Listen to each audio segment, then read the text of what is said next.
Henry Ruggs, formerly of the Las Vegas Raiders, was sentenced today to between 3 and 10 years in prison in Nevada.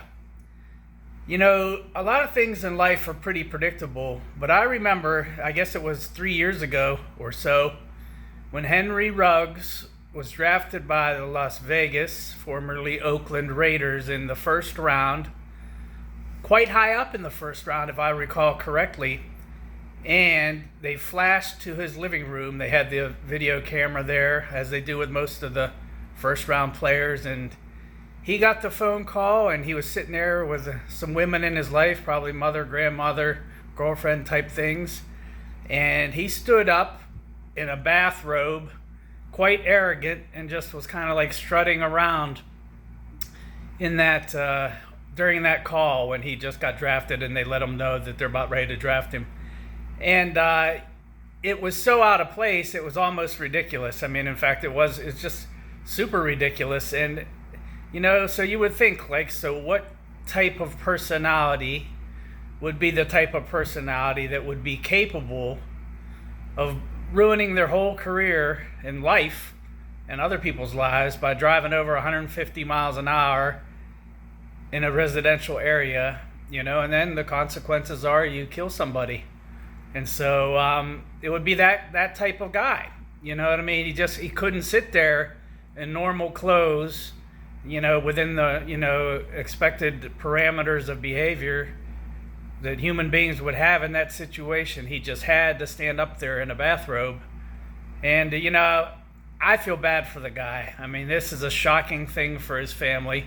Of course, people would say, well, why don't you feel bad for the person he killed? Well, that goes without saying, but, you know, true crashes and burns by these athletes that are, you know, generally come from not a lot of means and not a lot of money in their family, and when they climb to the heights and then give it all away on one decision, but it's really not one decision, it's a collection of bad decisions over time that eventually, you know, the universe requires you to pay a price. And so most of these guys that get in trouble in the NFL, NBA, Major League Baseball, if you just dig behind the scenes a little bit, they were always the guys that you would list right at the top of the list if you were drawing up a list of players that might get into horrific trouble and have a bad thing happen. You can just see it in their interviews, how they deal with adversity on the field.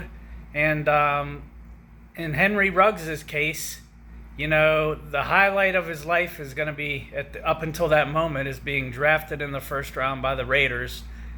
And he felt the need to show up in a bathrobe in his own house. I mean, it's just shocking. And that alone, though you would say, oh, that doesn't mean he's going to kill somebody driving 150 plus miles an hour in a residential, but it does kind of mean that he's capable of an extreme outlier result that is really bad, and that's what happened. And I hope he gets out on the low end of that sentence, which would be 3 or 4 years, I guess. And I hope that he is given another opportunity in the NFL, because understanding, excuse me, that he killed somebody by going that fast, it has to just be absolutely shocking and demoralizing to go through. I mean, there's no way out. He has to go to prison, deservedly so, but you still have to have some empathy for the human side of it.